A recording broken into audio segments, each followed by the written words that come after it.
The rain was coming down hard that Tuesday afternoon when Robert pulled his black BMW off Highway 64. He wasn't supposed to be here, driving through the middle of nowhere in Virginia. He was supposed to be in his Manhattan office closing a deal worth $50 million. But sometimes even billionaires need to escape. At 45, Robert had everything money could buy. 3 homes, a private jet, cars that cost more than most people's houses. But sitting in traffic that morning, staring at the same concrete walls he'd been looking at for the past 10 years, something inside him just snapped. He told his assistant to cancel everything, got in his car, and started driving. No destination. No plan, just driving. Now here he was, soaked to the bone, standing in front of a tiny diner that looked like it hadn't been updated since the 1980s. The neon sign flickered, Rosie's Diner in pink letters, and half the bulbs were burned out. This wasn't the kind of place a man like Robert usually ate. He preferred restaurants with Michelin stars and wine lists thicker than phone books. But today felt different. Today he needed something real. The bell above the door made a cheerful ding as he walked in. The place was almost empty except for an old man reading a newspaper in the corner booth, and a trucker who looked like he'd been driving for days. The smell of bacon and fresh coffee filled the air, and for the first time in months Robert felt his shoulders relax. That's when he saw her. The waitress looked up from wiping down tables, and Robert's breath caught in his throat. She was young, maybe mid-20s, with tired eyes and blonde hair pulled back in a messy ponytail. But it wasn't her appearance that made him stare. It was something else. Something familiar that he couldn't quite place. She walked over with a coffee pot, her hands shaking slightly. "Just sit anywhere you'd like," she said, not making eye contact. Her voice was soft, almost whispered. Robert chose a booth by the window and watched the rain streak down the glass. The waitress approached with a menu, still avoiding his gaze. Up close, he could see she looked exhausted, like she hadn't slept in days. There were dark circles under her eyes and her uniform was wrinkled. "Coffee?" she asked, already pouring before he answered. "Please." Robert studied her face. Why did she seem so nervous? People in small towns were usually friendly, especially to well-dressed strangers who looked like they might tip well. But this woman acted like she wanted to disappear. "Do you need a minute with the menu?" she asked, fidgeting with her apron. "What's good here?" She finally looked at him just for a second. "The meatloaf is fresh, and the apple pie is homemade." Then her eyes darted away again. Robert ordered the meatloaf, even though he rarely ate comfort food anymore. His personal chef back in New York would probably faint if he knew. But sitting in this little diner, watching the rain, he felt more peaceful than he had in years. The food was simple but delicious. Real mashed potatoes, not the fancy stuff he was used to. Green beans that actually tasted like vegetables. As he ate, he found himself watching the waitress. She moved carefully around the diner like someone trying not to be noticed. When the trucker left a big tip, she looked surprised, almost guilty. Something about her reminded him of someone. The way she tucked her hair behind her ear. The way she bit her lip when she was thinking. It was driving him crazy because he couldn't figure out who. When he finished eating, Robert pulled out his wallet to pay. The bill was $12.50. He almost laughed. His lunch yesterday had cost more than most people made in a day, and it hadn't tasted half as good as this simple meal. The waitress came over with his change, and that's when everything changed. As she reached into her apron pocket for the money, her hand caught on something. Her wallet tumbled out, hitting the floor with a soft thud. Photos scattered everywhere like fallen leaves. "Oh no," she whispered, dropping to her knees to gather them up. Robert bent down to help. "Don't worry, I've got them," he said, reaching for the nearest photo. The moment his fingers touched the picture, the world stopped. It was her, Isabella, his Isabella from college, the woman he'd loved more than life itself, the woman who had vanished 15 years ago without a trace, leaving him broken and searching for answers he never found. But this wasn't an old photo. Isabella looked older, maybe 35, but still beautiful. She was smiling at the camera, standing in what looked like a backyard. And in her arms was a little girl, maybe 13 or 14 years old. A girl with dark hair and green eyes that looked exactly like Robert's eyes. The waitress snatched the photo from his hand so fast it made a snapping sound. "Those are private," she said, her voice sharp with panic. Robert sat back on his heels, his mind spinning. The little girl in the photo had his eyes, his nose, his stubborn chin that his mother had always complained about. But that was impossible. Isabella had disappeared. She was gone. She had to be someone else. "I'm sorry," he managed to say, even though his throat felt tight. "I was just trying to help." The waitress scrambled to collect the rest of the photos, shoving them back into her wallet without looking at them. Her hands were shaking worse now, and there were tears in her eyes. "It's fine," she whispered. It's fine." But it wasn't fine. Nothing about this was fine. Robert felt like he was drowning, like the air in the diner had suddenly become too thick to breathe. The woman in the photo had Isabella's smile, Isabella's long, dark hair, Isabella's gentle way of holding a child. The waitress stood up quickly, clutching her wallet to her chest. "Your change," she said, pulling crumpled bills from her apron. Robert looked at the money in her outstretched hand. $5.50. Such a small amount, but his hands were shaking too much to take it. "Keep it," he said. "Keep it as a tip." She stared at him like he'd grown a second head. "But it's more than you spent on food." "It's okay," Robert said, standing slowly. His legs felt unsteady, like he'd been sitting for hours instead of minutes. The meal was worth it. He walked toward the door, but something made him turn back. The waitress was watching him, and for just a moment her guard was down. In her eyes he saw something that made his chest tight with old pain. Fear. Deep, terrible fear. "What's your name?" he asked softly. She hesitated for so long he didn't think she would answer. Then, in a voice barely above a whisper, she said, "Lisa." Robert nodded and walked out into the rain. But as he sat in his car, hands gripping the steering wheel, one thought kept echoing in his mind. The woman in that photo hadn't just looked like Isabella. She had been Isabella. Older, maybe changed, but definitely her. And that little girl with his eyes. If Isabella had been pregnant when she disappeared, if she'd been hiding for 15 years. Robert started his car with shaking hands. He needed answers. And somehow, he knew this little diner in the middle of nowhere was where he was going to find them. Robert didn't sleep for 3 days. He couldn't. Every time he closed his eyes, he saw that photograph. Isabella holding a little girl who looked just like him. The same green eyes, the same stubborn chin, the same way of tilting her head when she was thinking. He tried to convince himself he was going crazy. 15 years was a long time. People changed. Maybe he was seeing things that weren't there because he wanted to see them. But deep down, he knew the truth. That was his Isabella, and that little girl might be his daughter. By Thursday morning, Robert had made a decision. He picked up his phone and called someone he'd used before when business deals got complicated. Detective Kate Morrison had helped him investigate corporate fraud cases, but this was different. This was personal. "I need you to look into someone," he told Kate when she answered. "But it has to be quiet.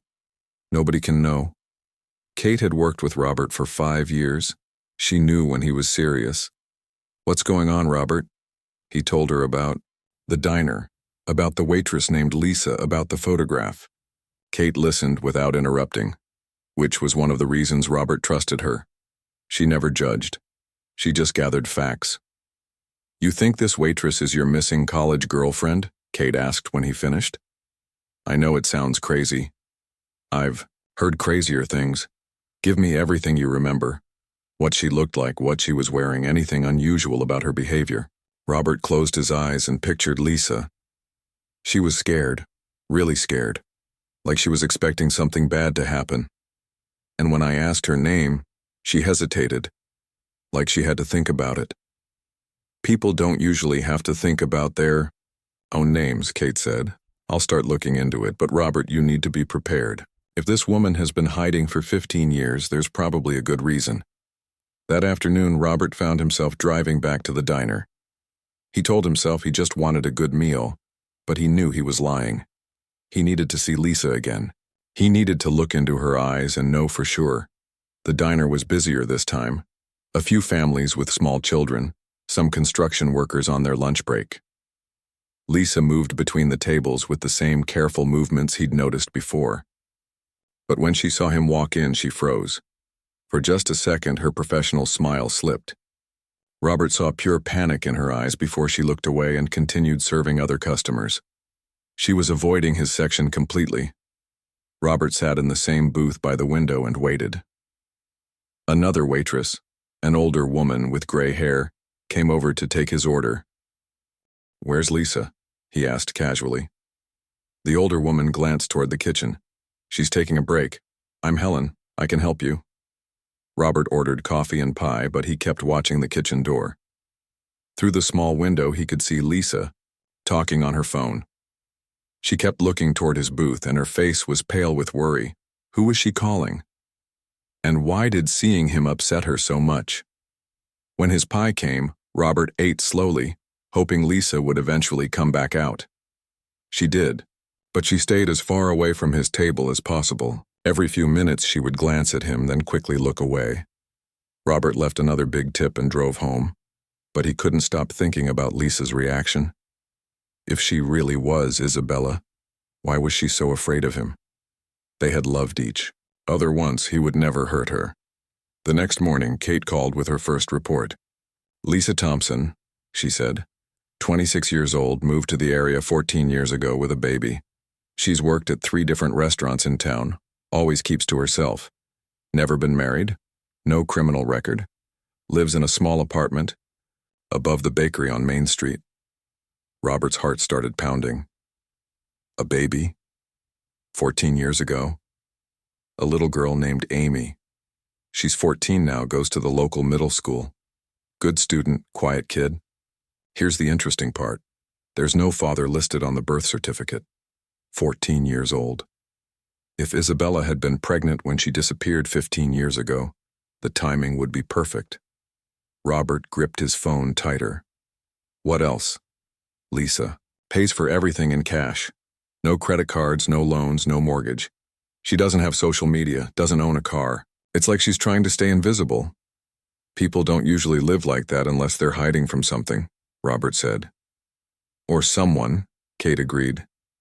I'm still digging, but Robert, I have to ask. When Isabella disappeared, did you look for her?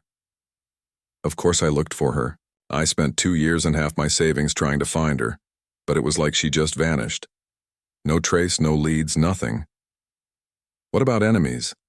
Did anyone have a reason to want her gone? Robert thought back to college. Isabella had been popular, friendly with everyone. She was studying art, volunteering at the local animal shelter, planning their future together. No, everyone loved her. She didn't have any enemies. But even as he said it, something nagged at the back of his mind. There had been someone who had made Isabella uncomfortable in those last few months before she disappeared. Wait, Robert said. There was this guy, David Park. He was my business partner, my best friend, but he had a thing for Isabella. She said he made her nervous sometimes, the way he would stare at her. I thought she was just being sensitive. Kate was quiet for a moment. Did you ever think David might have had something to do with her disappearance? David?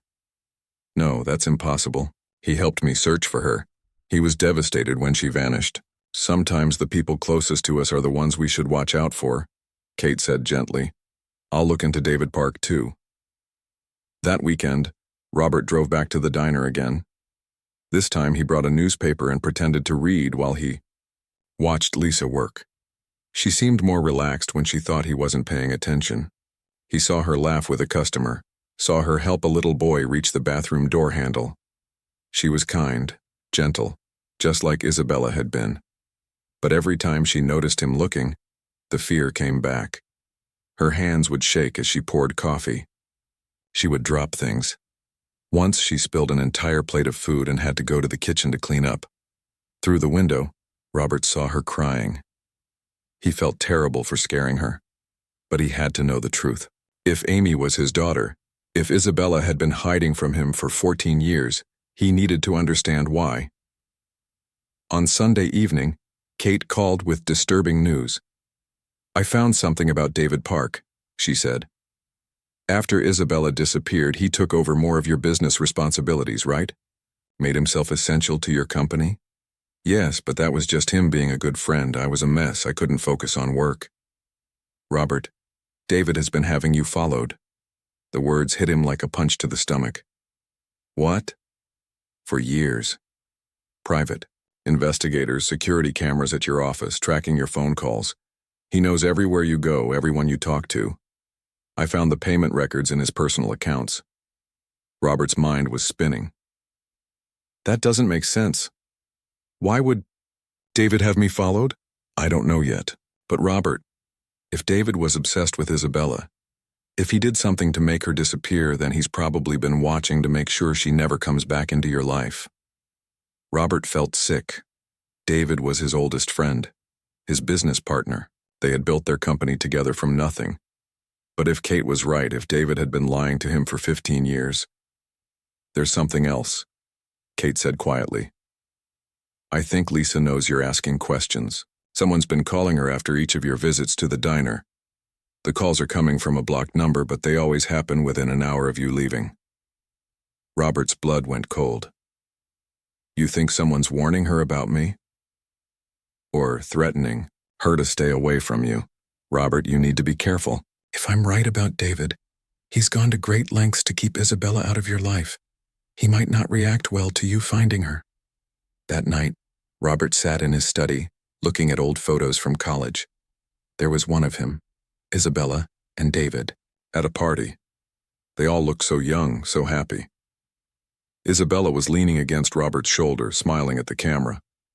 David was standing next to them, but he wasn't looking at the camera. He was looking at Isabella. Robert had never noticed that before. The way David stared at Isabella with such intensity, such hunger. His phone buzzed with a text from an unknown number. "Stop looking for what's better left buried. Some secrets should stay hidden." Robert's hands shook as he read the message. Someone knew what he was doing. Someone wanted him to stop, but he couldn't stop. Not when he was so close to finding the truth. Not when he might have a daughter who didn't even know he existed. He just prayed he wasn't too late. The threatening text message changed everything for Robert. He couldn't sleep, couldn't eat, couldn't focus on anything except finding the truth. Someone wanted him to stop looking for Isabella, which meant he was getting close to something important. Kate called him early Monday morning with urgent news. "Robert, you need to hear this. I found Isabella Rodriguez in the system." Robert's heart stopped. "What do you mean?" 15 years ago, Isabella Rodriguez legally changed her name to Lisa Thompson. But here's the strange part. She did it through a lawyer in Chicago, not Virginia, and the paperwork was rushed through in just 3 days. That's almost impossible, unless someone has serious connections. Robert gripped his phone tighter. So Lisa really is Isabella. There's more. I found medical records. Isabella gave birth to Amy Thompson exactly 14 years and 3 months ago. The father is listed as unknown, but Robert, the timing matches perfectly with when Isabella disappeared. Robert felt like he couldn't breathe. Amy was his daughter. He had a 14-year-old daughter he'd never met, never held, never even knew existed. "Why didn't she tell me she was pregnant?" he whispered. "That's what we need to find out." "But Robert, I found something else. Something that's going to be hard to hear." Kate's voice was gentle, like she was delivering bad news to a family member. Robert braced himself. The week before Isabella disappeared, she went to the police. She filed a report about someone stalking her. Someone was following her to class, calling her apartment at all hours, leaving notes on her car. She was scared. Did they catch whoever was doing it? The case was dropped. No evidence, they said. But Robert, I got a copy of the original police report. Isabella mentioned that the stalker knew personal details about her life, things that only someone close to you both would know. Robert felt sick to his stomach. "David, I can't prove it yet, but it looks that way. And Robert, there's something else. After Isabella filed that police report, she received a large sum of money, $50,000 deposited into her account from an anonymous source. 2 days later, she withdrew all of it in cash and disappeared. Someone paid her to leave, Robert said, the pieces finally clicking together. Someone threatened her, then paid her to stay away. That's what I think too. But whoever did this has been watching both of you for 15 years. They knew you were getting close to finding her, so they sent that warning text. Robert paced around his office, his mind racing. Kate, I need you to find out everything you can about David. Bank records, phone records, everything. And I need to talk to Isabella. She needs to know that I know the truth. Robert, be careful. If David really has been orchestrating this for 15 years, he's not going to let you ruin his plan without a fight. That afternoon, Robert drove to the diner again. But this time, he had a plan. He wouldn't scare Isabella by approaching her directly. Instead, he would leave her a note, something simple that would let her know he remembered their life together. He ordered his usual coffee and waited for Isabella to serve another table. When she wasn't looking, he quickly wrote on a napkin, I still remember the day we carved our initials in the old oak tree behind the library, the tree where you said you'd love me forever. R. He left the napkin under his coffee cup with a $20 bill and walked out. Through the window, he watched Isabella clear his table. When she saw the napkin, she read it and immediately burst into tears. She looked around frantically, then ran toward the kitchen. Robert's phone rang 5 minutes later. Unknown number. Robert? The voice was older, more tired than he remembered, but it was definitely Isabella. Isabella, God, I've missed you so much. You can't be here, she said, crying. You can't keep coming to the diner, it's not safe. Safe from what? Isabella, what happened? Why did you leave me? There was a long pause. Robert could hear her trying to stop crying. I can't talk about this over the phone. Meet me tonight at Riverside Park, by the old bridge. 10 o'clock. Come alone. And make sure nobody follows you. The line went dead. Robert spent the rest of the day trying to act normal, but inside he was falling apart. Tonight he would finally get answers. Tonight, he would see the woman he'd loved for 15 years. At 9:30, Robert drove to Riverside Park. It was a small park on the edge of town, mostly used by joggers during the day. At night, it was empty and dark, perfect for a secret meeting. He parked near the bridge and waited. At exactly 10 o'clock, he saw a figure walking toward him. Even in the darkness, he knew it was Isabella. She looked the same, but different. Older, more careful in the way she moved. She kept looking over her shoulder like she expected someone to jump out of the shadows. Robert. She stopped about 10 feet away from him, like she was afraid to get too close. Isabella. He wanted to run to her, hold her, tell her how much he'd missed her. But something in her posture told him to stay where he was. I can't believe you found me, she said. After all these years, I thought I was safe. Safe from what? Isabella, what happened? Why did you disappear? Isabella wrapped her arms around herself like she was trying to stay warm. Because of David. Robert felt his worst fears confirmed. What did David do? He was obsessed with me, Robert. It started small, showing up places where he knew I'd be, calling me to ask about homework when he could have asked you. But it got worse. He started following me, taking pictures of me. He broke into my apartment once and went through my things. Robert felt rage building in his chest. Why didn't you tell me? I tried to. But David was your best friend, your business partner. Every time I brought it up, you said I was being paranoid. You said David was just being friendly. Robert remembered those conversations. He had dismissed Isabella's concerns, thought she was being overly sensitive. The guilt hit him like a physical blow. When I found out I was pregnant, Isabella continued, I was so happy. I was going to tell you after graduation. We were going to get married, start our family. But David found out first. How? He was monitoring my phone calls, reading my emails. He knew about the pregnancy before you did. And he told me that if I didn't disappear, something terrible would happen to you. Robert's hands clenched into fists. He threatened me. He said he had connections with some very dangerous people. People who could make you disappear without a trace. He showed me photos of you taken from inside your apartment, your car, your office. He proved he could get to you anytime he wanted. Isabella was crying again, and Robert wanted desperately to comfort her. But she kept her distance. He gave me a choice. Leave town and never contact you again, or watch something horrible happen to the man I loved. He even offered to help me start over somewhere new. Money, fake documents, everything I needed to build a new life. So you took his money and ran. I took his money and protected you. And our daughter.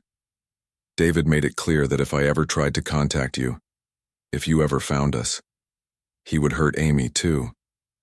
Robert felt like the world was spinning. Our daughter, Amy. She's beautiful, Robert. She's smart and funny and stubborn just like you. Every day I see your face in hers. Every day I wish things could have been different. They can be different now.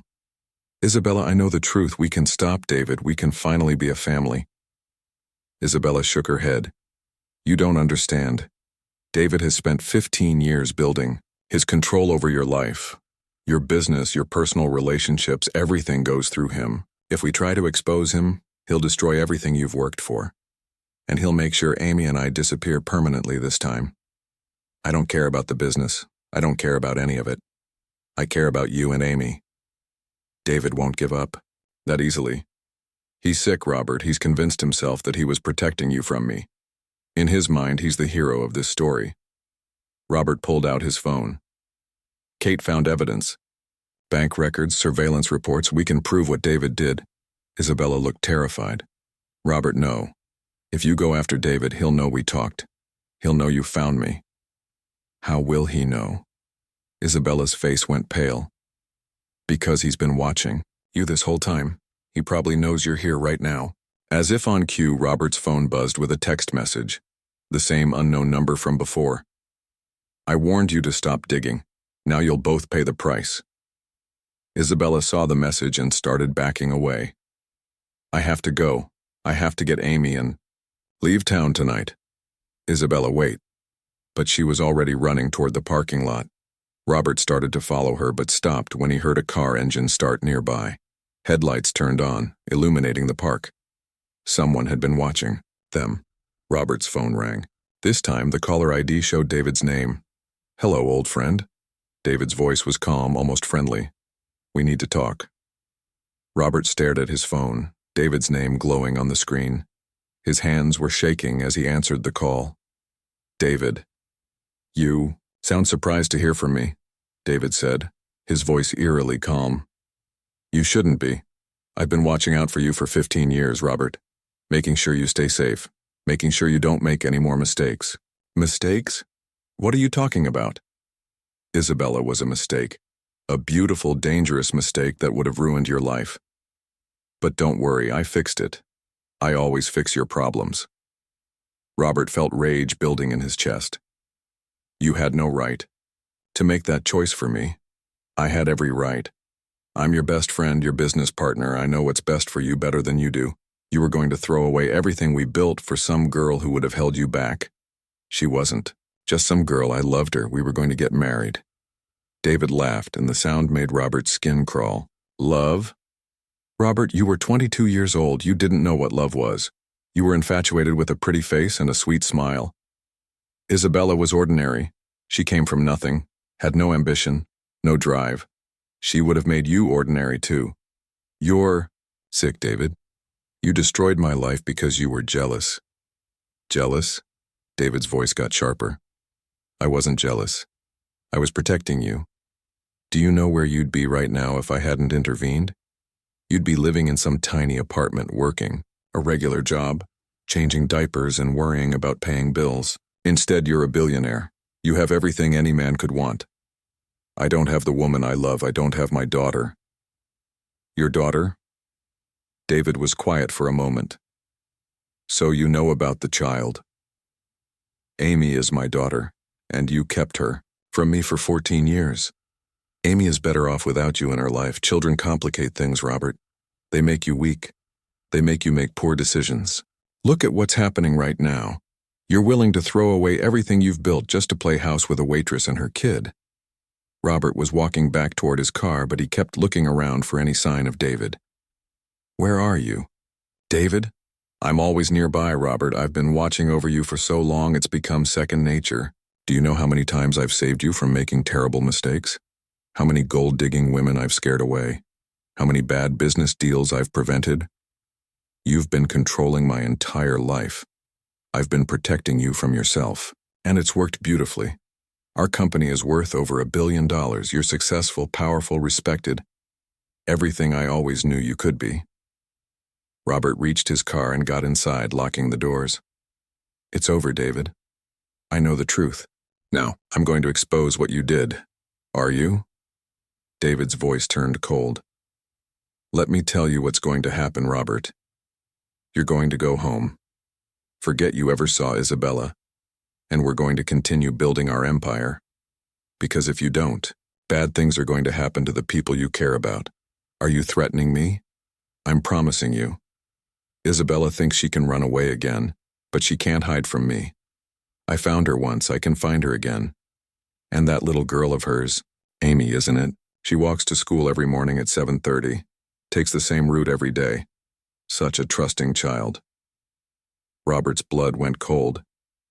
If you touch Amy, I'll kill you. You won't have to, because you're going to be smart about this. You're going to let Isabella disappear again, and you're going to pretend this never happened. The line went dead. Robert immediately called Kate. David threatened Amy. We have to do something. I'm already on it, Kate said. I've got people watching Amy's school and Isabella's apartment. But Robert, we need solid evidence before we can arrest David. Threats over the phone aren't enough. What kind of evidence? The kind that proves David has been stalking and threatening Isabella for 15 years. Financial records, surveillance footage, something concrete. Robert drove home, his mind racing. He had to find a way to protect Isabella and Amy while gathering evidence against David. But David was smart. He'd been covering his tracks for years.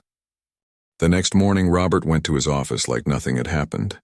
David was already there, sitting behind his desk with a cup of coffee and the morning newspaper. Good morning, Robert, David said cheerfully. Beautiful day, isn't it? Robert wanted to punch him, but he forced himself to stay calm. Morning, David. I trust you slept well? No more late-night drives to romantic parks? So David had been watching him at the park. Robert sat down across from his former best friend and really looked at him for the first time in years. David was 45, same as Robert, but he looked older. There were lines around his eyes, gray in his hair, but it was his expression that bothered Robert most. David looked pleased with himself, like he'd won some kind of game. David, can I ask you something? Of course, we're partners. We tell each other everything. When Isabella disappeared, you helped me look for her. You spent hours with me, driving around the city, checking hospitals, calling her friends. Were you laughing at me the whole time? David set down his coffee cup and studied Robert's face. I wasn't laughing. I was helping you heal. You needed to go through the process of looking for her so you could eventually accept that she was gone. But you knew where she was. I knew she was safe and starting a new life somewhere far away from you. That was all I needed to know. You didn't think I deserved to make that choice for myself? David leaned back in his chair. Robert, you've never been good at making choices. About women. Remember Jennifer from our sophomore year? She was using you for your family's money. I had to show you those photos of her with other guys before you'd believe it. And what about Michelle from business school? She was going to trap you with a fake pregnancy. I saved you from that too. Robert stared at David in horror. You sabotaged my other relationships too? I protected you from gold diggers and manipulators. It's what friends do. Those weren't your decisions to make. David's friendly mask slipped for just a moment, and Robert saw something ugly underneath. Everything you have, everything you are is because of me. I've been planning your success since we were college roommates. Every choice, every opportunity, every connection, I made it happen. You're delusional. Am I? Who introduced you to the investors for our first startup? Who negotiated our biggest contracts? Who's been running the day-to-day operations while you play the role of brilliant CEO? Robert realized David was right about some things. David had been behind many of their business successes, but that didn't give him the right to control Robert's personal life.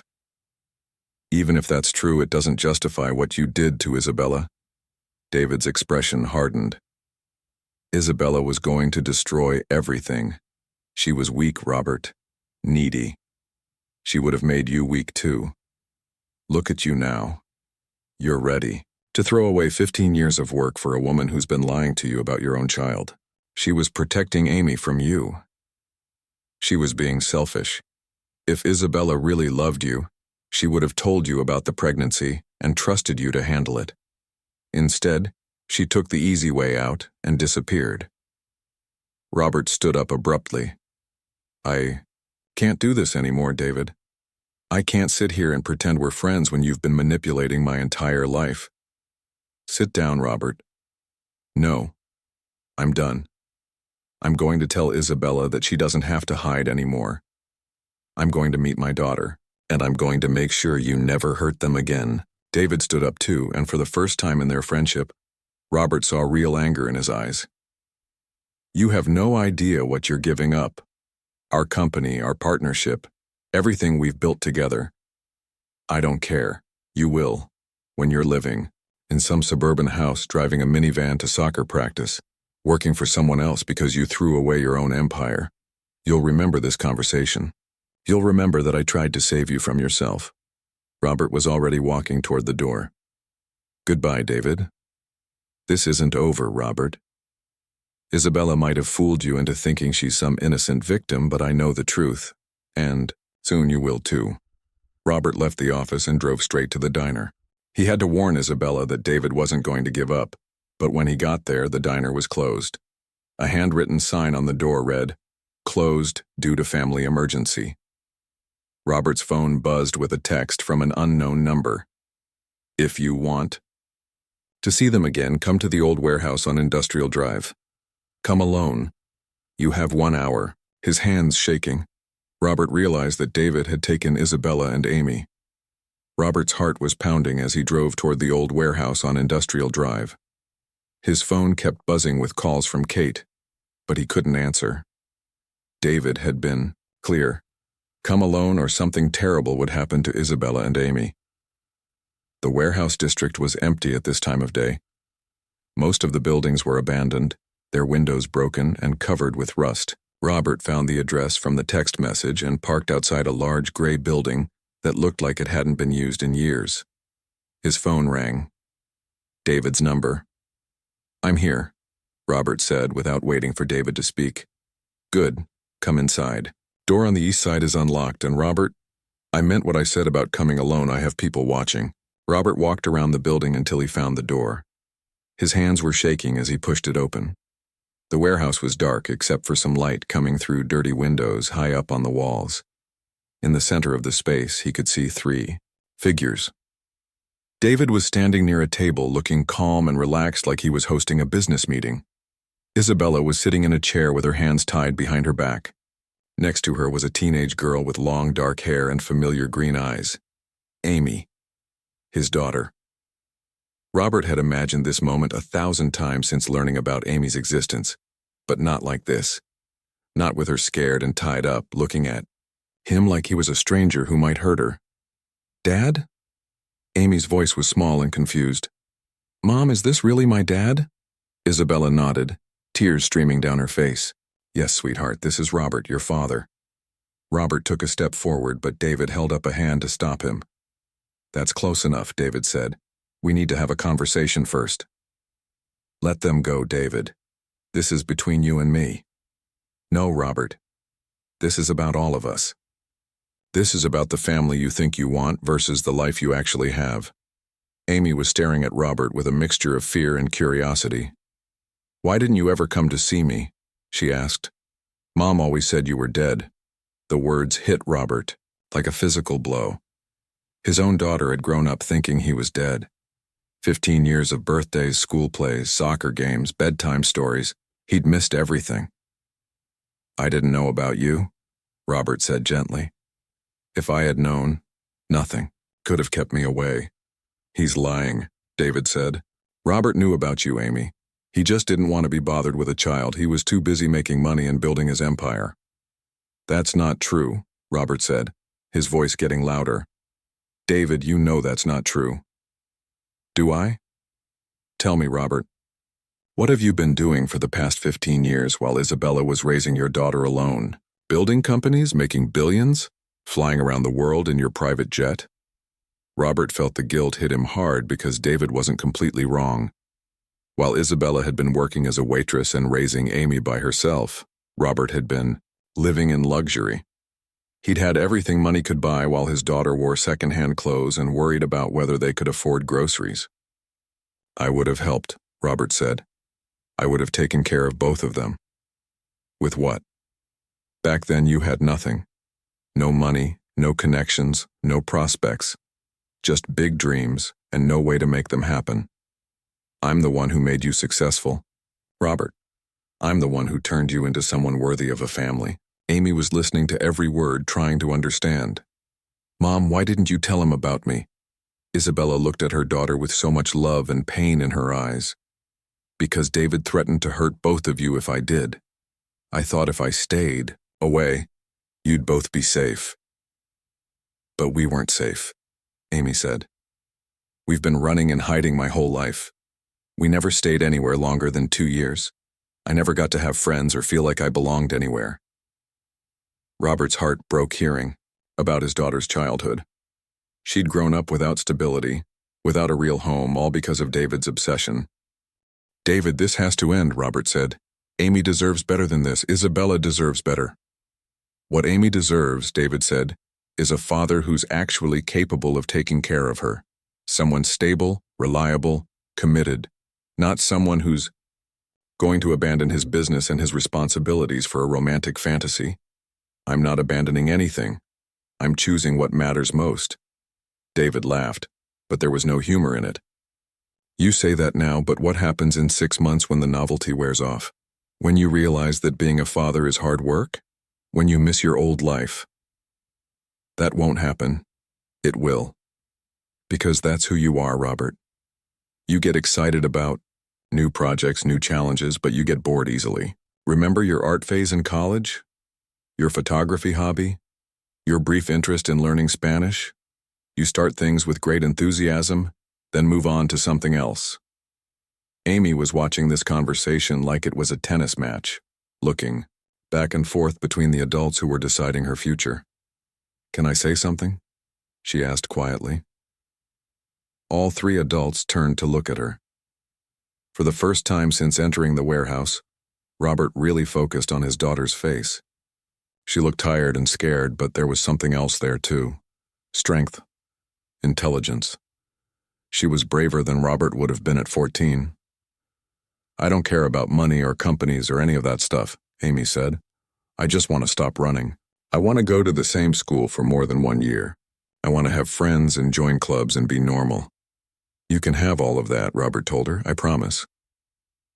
"But I don't know you," Amy said honestly. "You're my father, but you're also a stranger. How do I know you won't get tired of being a dad and leave?" It was a fair question, and Robert didn't have an easy answer. How could he prove to a 14-year-old girl that he would never abandon her when he'd already missed the first 14 years of her life? "I can't promise I'll be perfect," Robert said finally. "I don't know how to be a father because I've never been one before. I'll probably make mistakes. But I can promise that I will never ever give up on you. I will never stop trying to be the dad you deserve." Amy looked at her mother. "What do you think, Mom?" Isabella was crying again, but she managed a small smile. "I think your father is a good man who got caught up in something terrible. And I think David has been lying to all of us for a very long time." David's calm expression finally cracked. "I haven't been lying. I've been protecting all of you from the truth. The truth is that Robert isn't ready to be a father or a husband. The truth is that this fantasy family will fall apart the moment real life gets difficult. Maybe you're right, Robert said. Maybe I'm not ready. Maybe I will make mistakes. But that's not your decision to make anymore, David. You've controlled enough of our lives. Robert pulled out his phone and showed David the screen. Kate has been recording this entire conversation. Everything you've said about threatening Isabella, about manipulating my life, about taking Amy, it's all evidence. David's face went pale. You said you came alone. I did come alone. But Kate's team has been listening through my phone. They're probably already surrounding this building. As if on cue, they heard the sound of car doors slamming outside. Footsteps on gravel. Voices shouting orders. David looked around frantically, realizing for the first time that he was trapped. This isn't over, Robert. You'll regret this decision for the rest of your life. Maybe I will, Robert said. But at least it will be my decision to make. The warehouse doors burst open, and police officers poured in. Kate was right behind them, directing her team to secure the scene. David was arrested without putting up a fight. He just kept staring at Robert with a mixture of hatred and disappointment, like Robert had betrayed him instead of the other way around. As the police led David away, he called out one last time. You're making a mistake, Robert. Without me, you're nothing. Robert walked over to Isabella and Amy, who were being freed from their restraints by the police. Isabella fell into his arms, and for a moment, it felt like no time had passed at all. She still fit perfectly against his chest, still smelled like the vanilla perfume she'd worn in college, but Amy held back, watching them with uncertain eyes. This is weird for me, she said honestly. I'm happy you're okay, Mom, and I'm glad to meet you, Robert, but I need time to figure out how I feel about all of this. Robert nodded. Take all the time you need. I'm not going anywhere. 3 months. Later, Robert was learning that being a father was indeed the hardest thing he'd ever done. Amy was smart, funny, and had her mother's kind heart, but she also had 15 years of walls to break down. Some days she seemed happy to have him in her life. Other days she was angry about all the time they'd lost. Isabella was going through her own struggles. 15 years of running and hiding had left her with anxiety that didn't disappear overnight. She jumped at unexpected sounds, had trouble sleeping, and sometimes looked at Robert like she was afraid he might disappear again. But slowly, carefully, they were building something new. Robert had stepped back from his company, letting other people handle the day-to-day operations. He wasn't poor, he'd never be poor. But he'd learned that having billions of dollars didn't matter if you didn't have people to share your life. With Amy had enrolled in a local high school and was slowly making friends. Isabella had started therapy to help with her anxiety. And Robert was taking parenting classes because Amy had been right. He didn't know how to be a dad, but he was determined to learn. On a Sunday evening, 6 months after David's arrest, the 3 of them were having dinner at their new house. Not a mansion, just a comfortable home in a good neighborhood where Amy could walk to school and Isabella could plant a garden. Can I ask you something, Dad? Amy said, and Robert's heart still skipped a beat every time she called him that. Of course. Do you ever regret giving up your old life? The big office, the fancy restaurants, all that stuff? Robert looked around the table at his small, imperfect, complicated family. Isabella was tired from a long day at her new job managing a local bakery. Amy had paint under her fingernails from her art class. The house was messy because they were all still learning how to live together. It was nothing like the life he'd imagined for himself. It was better. Never, he said, and meant it. This is exactly where I'm supposed to be.